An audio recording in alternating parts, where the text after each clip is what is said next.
क्या है इन सब हेडलाइंस के पीछे। अरविंद केजरीवाल जी को आज किंग पिन बताया गया है इस स्कैम का। कुछ दिन पहले ईडी ने मनीष सिसोदिया जी को किंग पिन बताया था। उससे पहले उन्होंने जिस जन को किंग पिन बताया था, मैं आपको उनसे परिचित करना चाहती हूँ। वो है अरोबिंदो फार्मा के कर्ता धर्ता, उनका नाम है मिस्टर रेड्डी। उनको किंग पिन बताया गया था। जब शराब नीति जो हमने बदली, उसको हमें रोका गया, हमने वो शराब नीति को रिवर्स करने बोला गया, उसके तुरंत बाद 2022 में नवंबर में रेड्डी जी को अरेस्ट किया गया। उनके अरेस्ट से पहले उनसे पूछताछ की गई और उन्होंने साफ कहा कि मेरा अरविंद केजरीवाल से कोई लेना देना नहीं है। हमने बकायदा बिड किया और हमें मिले हैं 5 इलाकों 5 जोन में हमारी शॉप्स, लेकिन हमारा उनसे ना कोई मुलाकात हुई है ना कोई लेन देन हुआ है। फिर नवंबर में उनको अरेस्ट किया गया। आप देखेंगे, हम आपको अभी देंगे डेटा। जिस दिन उनको अरेस्ट किया उसके 5 दिन बाद, अभी हमें परसों ही पता चला है, ये खबर ईसी ने परसों शेयर की कि 5 दिन बाद अरेस्ट के उन्होंने 5 करोड़ रुपए बीजेपी को इलेक्टोरल बॉन्ड्स के द्वारा दिए। लेकिन इन 5 करोड़ रुपयों का बीजेपी के समुंदर में एक बूंद की तरह थे, उसका कोई असर नहीं पड़ा। ये जेल में ही रहे। इनको जैन में फिर से जब कोई इन्होंने अपनी एक बेल एप्लीकेशन की, कोर्ट में पेशी हुई इनकी, इन्होंने 10 जनवरी को फिर से कहा कि मेरी अरविंद केजरीवाल से कोई मुलाकात नहीं हुई है, कि मेरा आम आदमी पार्टी के किसी भी नेता से कोई लेना देना नहीं हुआ है, कोई मैंने पैसे नहीं दिए हैं, ये 100 करोड़ का मुझे बोला जा रहा है बोलने को। उन्होंने ये तक कहा मुझ पे बहुत प्रेशर है कि मैं बोल दूं कि मैंने 100 करोड़ दिए थे, लेकिन मैंने ऐसा कुछ नहीं किया है। कोर्ट ने उन्हें बेल नहीं दी, वो जेल में ही रहे। एक बहुत बड़ी कंपनी के एक बहुत बड़े खानदान से ताल्लुक रखते हुए इंसान जेल में, उनको सहन नहीं हुआ तो अप्रैल में उन्होंने अपना बयान बदल दिया। 6 महीने जेल में थे, कोई सुराग नहीं दिख रही थी बाहर निकलने की, क्योंकि पीएमएलए लॉ ऐसा है कि जब तक ईडी ना बोले कि हमें इनकी कस्टडी की जरूरत नहीं है, कोर्ट किसी को बेल नहीं देता है। ईडी ने हमेशा इनकी बेल का ऑब्जेक्शन किया, लेकिन अप्रैल में इन्होंने बयान बदल दिया। इन्होंने बोला हाँ मैं अरविंद केजरीवाल से मिला और हाँ मैंने उन्हें 100 करोड़ दिया। उन्होंने ये बयान उनका देना ही था कि उसके बाद उन्होंने बेल अप्लाई की। किस बेसिस पे बेल अप्लाई की? कि मेरी कमर में दर्द है। कमर में दर्द होने से आई एम श्योर आपके बॉस आपको आधे दिन की छुट्टी भी नहीं देते हैं, लेकिन कमर में दर्द होने पे ईडी ने इनको बेल ही नहीं, मेडिकल बेल नहीं, फुल बेल देने को ऑब्जेक्शन नहीं उठाई। इन्होंने बेल के लिए अप्लाई की, इनको फुल बेल मिली, मेडिकल बेल भी नहीं। कोर्ट तभी ही बेल देता है जब ईडी बोलती है मुझे कोई ऑब्जेक्शन नहीं है इनको कस्टडी से रिहा करने को। जब तक ईडी पीएमएलए केस में जब तक ईडी ना बोले कि मुझे इनकी कस्टडी नहीं चाहिए, तब तक कोर्ट बेल नहीं देता है। तो हमारे नेताओं की बेल बार बार रिजेक्ट हो रही थी क्योंकि हमेशा ईडी अपोज कर रहा था, लेकिन शरद चंद्र रेड्डी जी की बेल को ईडी ने बोला नो ऑब्जेक्शन और कोर्ट ने उनको बेल दे दी। बेल देने के तुरंत बाद वो अप्रूवर बन गए। अप्रूवर बनके उन्होंने बोल दिया कि मैंने 100 करोड़ दिए, फलाने से मिला, इससे मिला, उससे मिला, अरविंद केजरीवाल से मिला। जो उन्होंने कहा था जनवरी में कि मुझे जबरदस्ती बोलने को कहा जा रहा है, वो उन्होंने फिर से सबके सामने लिखित में दे दिया।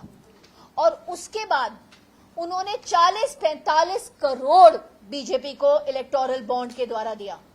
टोटल उन्होंने 59.5 करोड़ 60 करोड़ के करीब बीजेपी को इलेक्टोरल बॉन्ड्स को दिया था। जिस दिन ईसी ने ये इलेक्टोरल बॉन्ड्स का पर्दाफाश कर दिया, और ये हुआ हमारे ऑनरेबल सुप्रीम कोर्ट की वजह से, लेकिन जिस दिन ईसी ने ये डेटा दिया उसी दिन शाम को अरविंद केजरीवाल को अरेस्ट किया, क्योंकि बीजेपी को पता था कि उनकी पोल खुल गई है।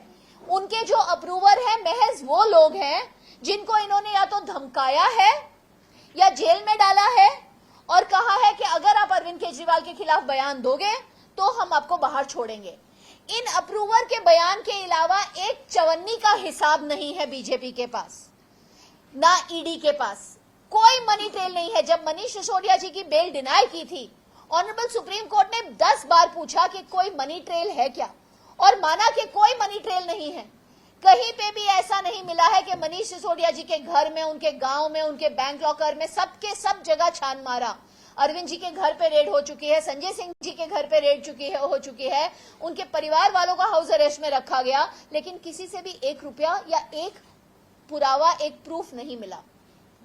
फिर भी हमारे नेताओं को अरेस्ट किया गया है। क्यों अरेस्ट किया गया है? क्योंकि मनीष जी गरीब लोगों के बच्चों को शिक्षा देते हैं। अगर गरीब लोग पढ़ लिख गए तो फिर बीजेपी जैसी ताकतें उन्हें कैसे इस्तेमाल करेंगी, उनको कैसे भटकाएंगी। संजय सिंह को अरेस्ट किया है क्योंकि वो अडानी के खिलाफ रोज बोलते हैं, वो अडानी का एक एक स्कैम एक्सपोज करते हैं। और अरविंद जी तो मोदी के खिलाफ बोलते हैं। उन्होंने तो इलेक्टोरल बॉन्ड्स में बार बार बोला है कि यही बीजेपी का तरीका रहा है पैसे जमा करने का। वो एक तरफ एक कंपनी को धमकाते हैं, फिर वो कंपनी उनको पैसे दे देती है। वो एक तरफ एक कंपनी को कॉन्ट्रैक्ट देते हैं, फिर वो कंपनी पैसे दे देती है। बीजेपी खुद कहती है कि लिकर स्कैम में मनी लॉन्ड्रिंग हुई। अगर मनी लॉन्ड्रिंग हुई तो पैसे की ट्रेल तो बस उनके पास है, पैसा बस उनके अकाउंट में गया है और वो सारे उन्होंने एनकैश भी किए हैं। तो बीजेपी के ऊपर कार्रवाई क्यों नहीं हो रही है? जेपी नड्डा को क्यों नहीं अरेस्ट किया गया है? क्योंकि अगर उन्होंने कहा था कि शरद चंद्र रेड्डी किंग पिन है, ये ईडी की स्टेटमेंट है, उन्होंने कोर्ट में लिख के दिया है कि शरद चंद्र रेड्डी किंग पिन है लिकर घोटाले के। अगर वो किंग पिन है लिकर घोटाले के और उन्होंने 60 करोड़ रुपए बीजेपी को दिए हैं, तो बीजेपी पे इन्वेस्टिगेशन क्यों नहीं हो रही है? आम आदमी पार्टी को साफ पता है कि अरविंद केजरीवाल को बस एक रीजन से अरेस्ट किया गया है और वो रीजन ये है कि मोदी अरविंद केजरीवाल से डरता है, मोदी इंडिया अलायंस से डरता है। इंडिया अलायंस बहुत जोरों से काम कर रहा है, एक साथ आ गया है।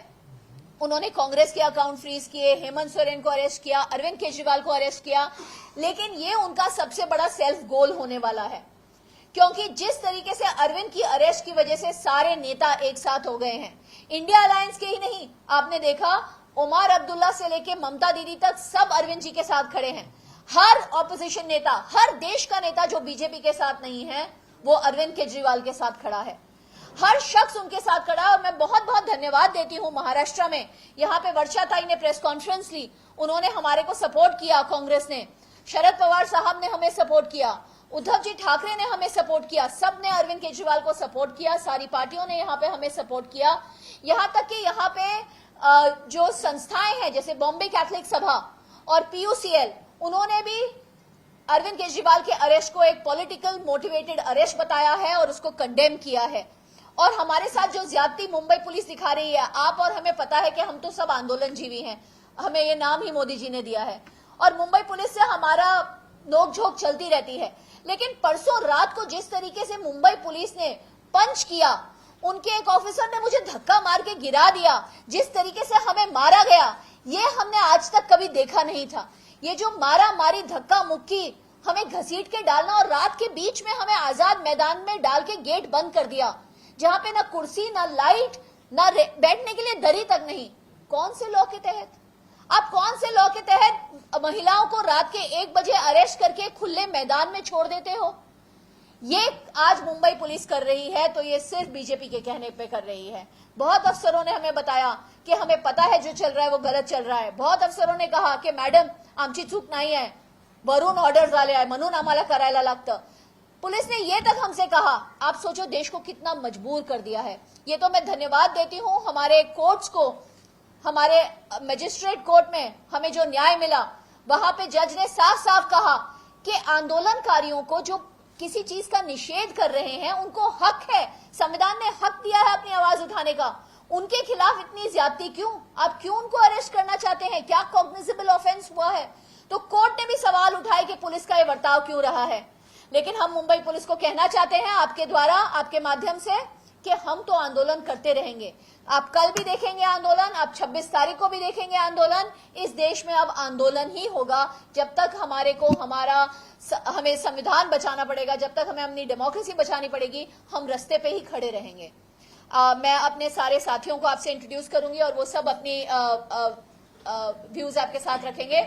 मेरे साथ हमारे कार्याध्यक्ष धनराज वंजारी हैं, कार्याध्यक्ष हमारे रूबिन मैस्कर्निस हैं, हमारे उप अध्यक्ष संदीप कटके जी हैं और हमारे सेक्रेटरी सुरेश आचार्य जी हैं।